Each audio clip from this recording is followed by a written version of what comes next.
राधे राधे सभी भक्तजनों को। आज हम जानेंगे कि भगवान को पूर्ण समर्पण का क्या अर्थ है प्रेमानंद जी महाराज की आवाज़ में। आइए सुनते हैं महाराज जी का क्या कहना है इस पे। ऐसी साधना करें। नाथ सकल संपदा तुम्हारी, मैं सेवक समेत सुत नारी। केवल हमारी भावना बदलनी है। ये सब कुछ भगवान का पहले भी था, अब भी भगवान का है, आगे भी रहेगा। झूठ से हमने अपना मान लिया था, वही भूल मिटानी है, वही असत भावना मिटानी है और कुछ नहीं। सब कुछ आपका ही रहेगा। जब भोग लगाते हैं तो वो पदार्थ नहीं रह जाता, वो प्रसाद हो जाता है। लेकिन जब हम बिना भोग लगाए पाते हैं तो वो पदार्थ रहता है। पदार्थ में गुण दोष रहते हैं और प्रसाद में वो निर्विकार रहता है। तो जब हम अपना मानते हैं तो कर्मों का भोग भोगना पड़ता है, और जब प्रभु को समर्पित हो जाते हैं तो भोग भोगते हुए भी वो निर्विकार स्थिति को प्राप्त होकर मोक्ष या प्रेम को प्राप्त होता है। तो हम भगवान को कैसे अपना समर्पण करें? भावना से। ये पुत्र भगवान का, ये पत्नी भगवान के, पति भगवान का स्वरूप, सब कुछ भगवान का, घर भगवान का, सब भगवान का है। देखो, एक कुटिया में आसक्ति हो जाए तो आपके बंधन का कारण हो सकता है।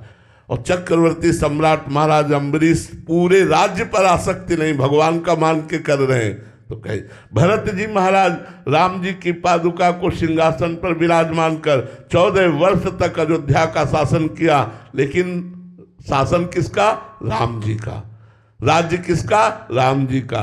भरत जी क्या समझते थे? मैं सेवक हूं और पादुका जी राजा हैं, उनकी आज्ञा मांग मांग करके पूरे नगर का शासन करते थे।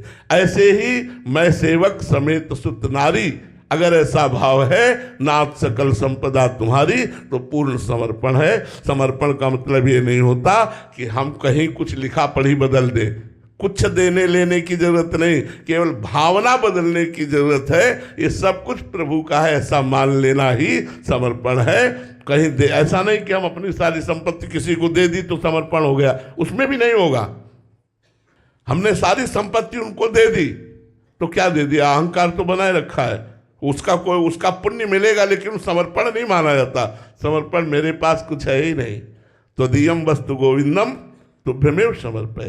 हे भगवान, आपने जो कुछ हमें दिया वो सब आपका है नाथ, मैं तो केवल सेवक हूं आपका। ऐसी भावना रखकर चाहे राज्य चलाओ तो भी कोई परेशानी नहीं, वो भगवान का समर्पण ही माना जाता है। अर्थात महाराज जी यहाँ कहना चाहते हैं आपके आसपास जो भी चीज़ या सामान है जिससे भी आप घिरे हुए हो, वह सब भगवान के कृपा के वजह से है। अगर आप यह मानते हो तो आप ऐसा समझ सकते हो कि आपकी भगवत प्राप्ति सही रास्ते के तरफ चल रही है। यदि आप प्रसाद चढ़ाते हो तो वह प्रसाद भगवान का आशीर्वाद है।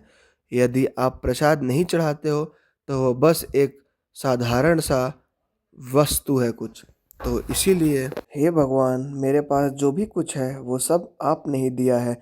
अगर ऐसी भावनाएं रखो तो सब बढ़िया है, कोई दिक्कत की बात नहीं है। भगवान की प्राप्ति के बिल्कुल सही रास्ते पे चल रहे हो आप। धन्यवाद। यदि आपको यह वीडियो पसंद आया हो तो चैनल को सब्सक्राइब करें और अपना प्यार दिखाते रहें।